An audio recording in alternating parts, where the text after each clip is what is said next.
Donc voilà, ici nous avons une parcelle de Sauvignon blanc. Donc on a effeuillé cette parcelle à la main, que du côté soleil levant, pas de l'autre côté. Ça peut brûler les raisins. Donc voilà, donc c'est pas une bonne solution, je pense.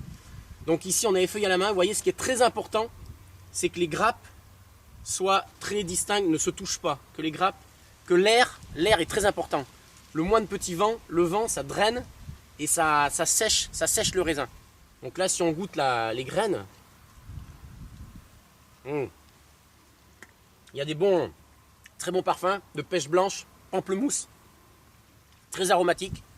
Donc là, des raisins comme ça, on va les faire macérer dans la cuve avant de les presser 24 heures, de façon d'obtenir le jus. On va faire ce qu'on appelle skin contact, macération pelliculaire, pour que le jus soit en contact de la pellicule. Comme ça, le jus va s'imprégner des arômes de la pellicule du Sauvignon blanc. Donc là, c'est super là. Les grappes sont très belles.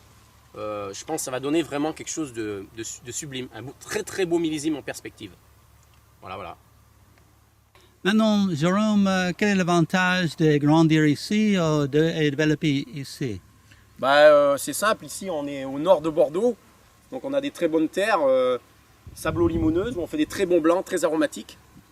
Et aussi des très très très bons rouges, Merlot et Cabernet Sauvignon. Jérôme, quel est le plaisir de produire du vin? Écoutez, ici, produire du vin, c'est l'aboutissement d'un travail de toute l'année. On commence par la taille, ensuite il y a les bourgeonnages, les relevages, les traitements des vignes. Tout ça, c'est une accumulation de travail.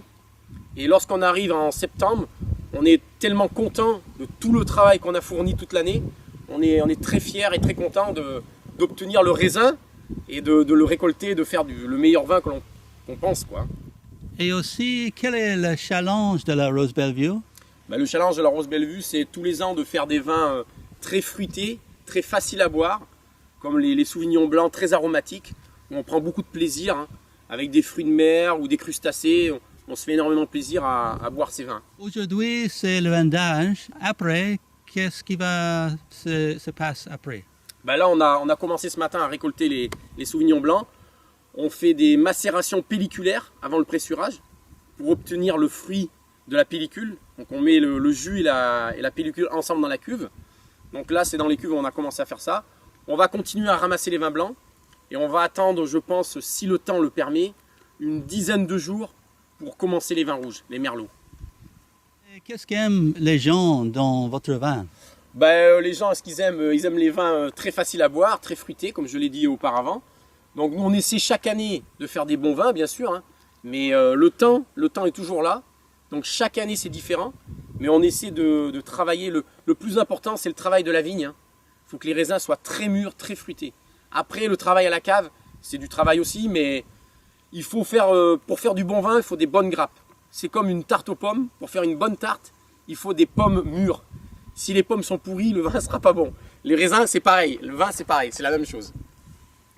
Alors, s'il vous plaît, dis-moi de votre vin appelé Le Secret.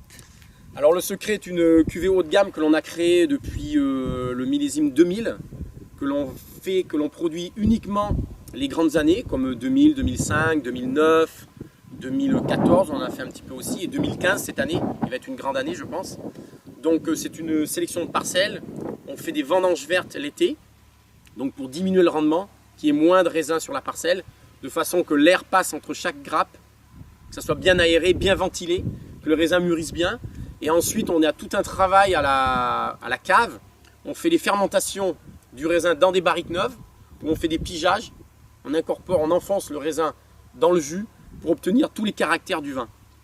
Et maintenant, quel est le futur pour le château La Rose Bellevue? Le futur, c'est de produire toujours des vins de qualité.